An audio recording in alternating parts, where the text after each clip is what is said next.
Hello, it's Bud.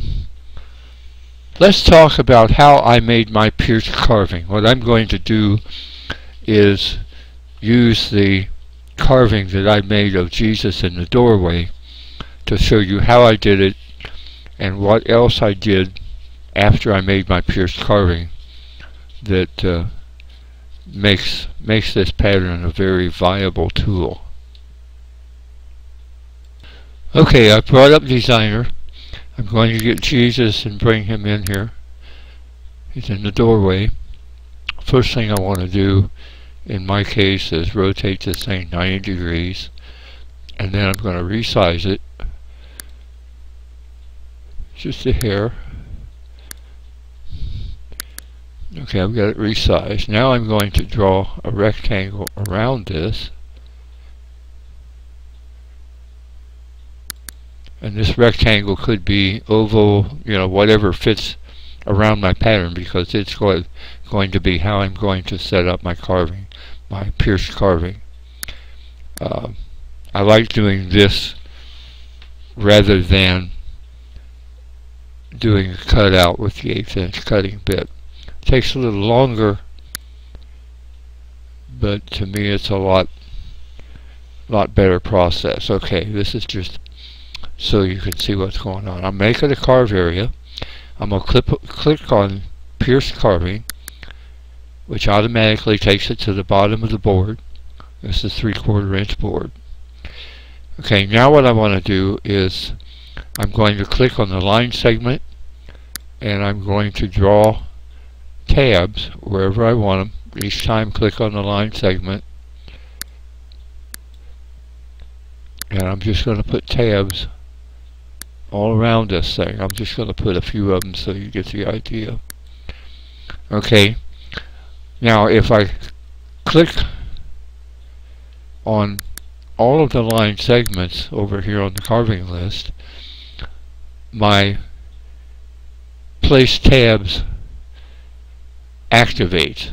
I've drawn the lines, but they aren't tabs until I activate them here. When I click on that, I can choose the style of the tab. If I want it round, I can make it round. If I want the width a little bit wider and I want it just a little bit deeper, I can do that as well. And the bottom of the tab, the depth of the tab is 3/4 inch. So I click OK, and there's my tabs. So I'll be back in a minute. Okay, so there's a little larger view of what I've got. You can see the tabs and that kind of stuff. And doing the pierced carving will take a little bit longer. What I did was I set the tabs on the pierced setup that I did for the rectangle. I also clicked pierced on the pattern, and that is how I've got the void areas in black around Jesus. I don't need any tabs because it's going to mill all that out or make it just paper thin, depending on the real thickness of your wood. But that's what you end up with. Both the pattern in this case and the perimeter rectangle are both set to pierced. You only need pierced on the pattern if you want some sort of void within that pattern. Okay, so now we see what's happened in that respect. Let's see what happened after we did this carving. Okay, this is what my final version will look like. You can't see the bottom because the picture's a little too long, but you get the idea. Okay, here's what I did. I cut a piece of wood.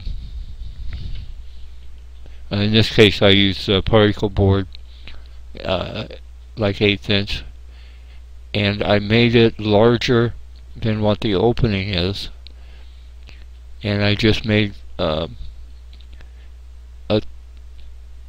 cutaway so that I can do my next step. Okay, and then I drilled a hole in here and elongated it for a hanger. we'll come back to this one in a minute. Okay, I took some of the same stock, maybe 3/8 of an inch wide, and glued it along each side. And the one's off now so that you can see what I'm talking about. But I glued them on the side and I glued it on the bottom. Once I did that, then I have an enclosure as thick as the particle board. From there, I turned this board over and glued it to the back of the project, which gives me this kind of a view. Okay. Next, I got some colored paper, art paper.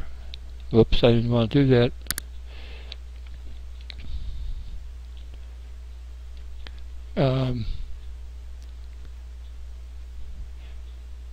In our church, we change the linens by the various seasons of the Christian calendar. And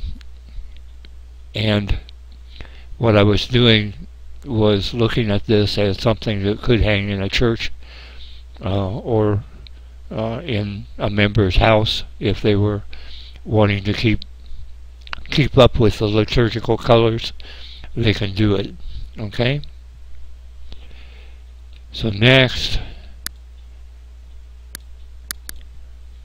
you can see that I slid all those papers within the pocket that I made.